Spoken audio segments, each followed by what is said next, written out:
Pluto सूर्य से इतना दूर है कि वहां हमारा सोलर सिस्टम खत्म हो जाता है और काइपर बेल्ट शुरू जाता है। यानी प्लूटो काइपर बेल्ट के अंदर है, तो वास्तव में यह इतना दूर है कि आजकल के आधुनिक टेलीस्कोप्स भी इसकी इमेजेस को सही से कैप्चर नहीं कर पाते। इनफैक्ट हबल टेलीस्कोप, जो कि नासा का अब तक का सबसे सफल टेलीस्कोप रहा है, वह भी प्लूटो को सही से नहीं देख पाता। तो ऐसे में वैज्ञानिक को प्लूटो को अध्ययन करने में दिक्कत होने लगी और उन्हें यह लगने लगा कि अगर उन्हें प्लूटो को अच्छे से अध्ययन करना है तो उन्हें प्लूटो पर एक विशेष अंतरिक्ष यान भेजना पड़ेगा। तो यही सब सोचकर वह एक स्पेशल स्पेसक्राफ्ट को डिजाइन करते हैं, जिसका नाम था न्यू होराइजन्स। दोस्तों, न्यू होराइजन्स को जनवरी 2006 में लॉन्च किया गया था, जो कि प्लूटो पर जुलाई 2015 में पहुंचा। यानी उसको प्लूटो तक पहुंचने में पूरे 9 साल लगे थे। और अपने इस 9 साल के लंबे सफर में उसने क्या देखा और उसके साथ क्या हुआ, यही है हमारी आज की इस वीडियो का टॉपिक है। दोस्तों, न्यू होराइजन्स को 19 जनवरी 2006 को लॉन्च किया गया और यह उस समय का सबसे फास्टेस्ट स्पेसक्राफ्ट था।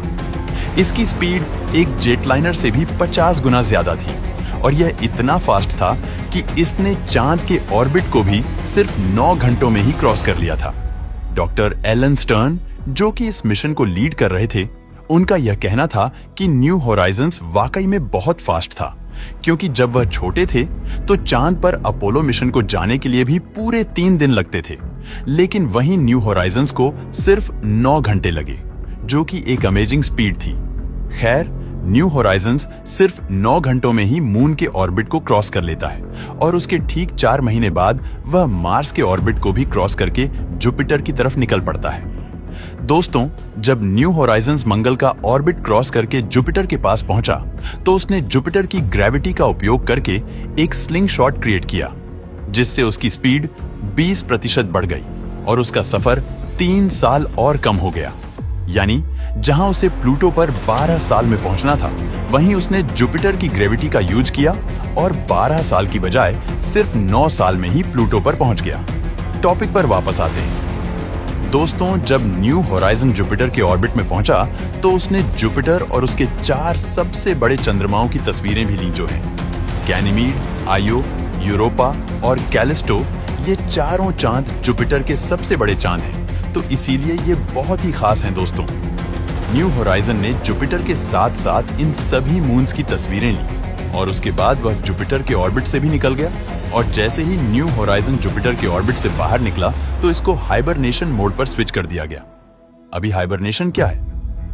वेल, अगर आप एक साइंस स्टूडेंट हैं तो आपको हाइबरनेशन के बारे में पता होगा, लेकिन अगर फिर भी नहीं पता तो मैं समझा देता हूं। दोस्तों, हाइबरनेशन वास्तव में जानवरों में होता है।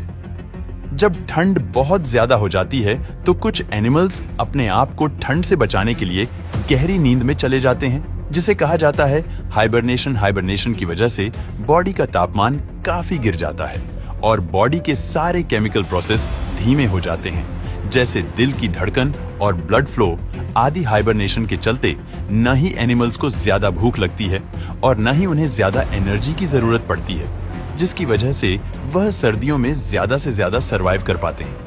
अब जैसे कि मैंने बोला कि न्यू होराइजन्स को हाइबरनेशन मोड पर स्विच कर दिया गया था, तो इसका मतलब यही था कि न्यू होराइजन्स की सारी पावर ऑफ करके उसको स्लीप पर लगा दिया गया था, ताकि वह ज्यादा से ज्यादा एनर्जी और फ्यूल सेव कर सके और प्लूटो तक पहुंचने में उसे कोई भी दिक्कत ना आए। जब न्यू होराइजन्स को हाइबरनेशन मोड पर लगाया गया, तो यह हफ्ते में सिर्फ एक बार ही अर्थ पर सिग्नल भेजता था, वह भी इसलिए कि यह पता लगाया जा सके कि यह काम भी कर रहा है या नहीं। दोस्तों, न्यू होराइजन्स ने जुपिटर के ऑर्बिट को 2007 में क्रॉस किया था और जुपिटर के ऑर्बिट से निकलने के बाद इसने 2008 में सैटर्न, 2011 में यूरेनस और 2014 में नेपच्यून के ऑर्बिट को भी क्रॉस कर लिया। मजे की बात यह है कि जब ये इन तीनों के ऑर्बिट से गुजरा, तो इसने इन तीनों की एक भी तस्वीर नहीं ली, और वह इसलिए कि जब न्यू होराइजन्स इनके ऑर्बिट से गुजरा, तो यह अपने ऑर्बिट में बहुत ही दूर थे।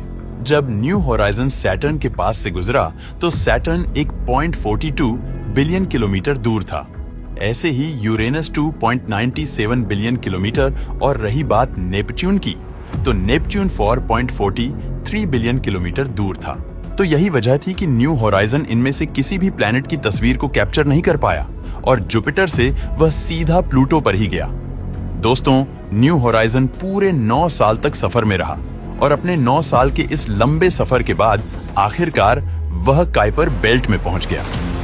दोस्तों, प्लूटो काइपर बेल्ट के अंदर है और काइपर बेल्ट में न्यू होराइजन 2015 में पहुंचा, 14 जुलाई 2015। ये वह दिन था जब न्यू होराइजन प्लूटो के सबसे करीब था। उसने प्लूटो के पास जाकर उसकी बहुत सारी इमेजेस ली और ह्यूमन हिस्ट्री में यह पहली बार था कि प्लूटो की इतनी क्लियर इमेजेस को देखा जा रहा था। और तो और जब न्यू होराइजन ने प्लूटो के पास से फ्लाई बाय किया तो उसने प्लूटो की एक वीडियो भी रिकॉर्ड की जो कि कुछ ऐसी दिखती थी। इस वीडियो को नासा के ऑफिशियल चैनल से डाउनलोड किया गया है और इसमें आप देख सकते हैं कि प्लूटो की हर एक चीज कितनी क्लियर दिख रही है। इसमें प्लूटो का रंग दिख रहा है, उस पर जमी हुई बर्फ दिख रही है और यहाँ तक कि प्लूटो की पहाड़ों को भी इस वीडियो में साफ साफ देखा जा सकता है। नासा के लिए यह एक बहुत ही बड़ी अचीवमेंट थी। दोस्तों, न्यू होराइजन ने प्लूटो की इमेजेस तो ले ली थी, लेकिन इसे सिर्फ प्लूटो की इमेजेस लेने के लिए डिजाइन नहीं किया गया था। इसको इसलिए डिजाइन किया गया था ताकि ये प्लूटो के साथ साथ उसके चंद्रमाओं की भी इमेज ले सके और खास तौर पर चारोन की, क्योंकि चारोन प्लूटो का सबसे बड़ा चांद है जो कि साइज में प्लूटो का आधा बनता है। अब यह काफी इंटरेस्टिंग बात है क्योंकि किसी भी प्लैनेट का चांद इतना बड़ा नहीं है कि वह अपनी पेरेंट बॉडी का ही आधा बन जाए। तो प्लूटो का मून चारोन हमारे सोलर सिस्टम का इकलौता ऐसा चांद है जो कि साइज में अपने प्लैनेट से आधा है। चारोन की ग्रेविटी प्लूटो पर बहुत ज्यादा प्रभाव डालती है, जिसकी वजह से प्लूटो और चारोन दोनों ही एक दूसरे के चारों ओर घूमते रहते हैं। खैर दोस्तों, जब न्यू होराइजन प्लूटो के पास पहुंचा तो उसने चारोन के साथ साथ प्लूटो के बाकी 4 चंद्रमाओं की भी इमेजेस ली। न्यू होराइजन 14 जुलाई को प्लूटो के सबसे करीब था और अपनी क्लोजेस्ट अप्रोच में भी यह प्लूटो से पूरे 2.3 मिलियन किलोमीटर दूर था। न्यू होराइजन के अंदर टेलीस्कोपिक कैमरों को फिट किया गया था जो कि बहुत दूर से ही इमेजेस को कैप्चर करने की क्षमता रखते थे।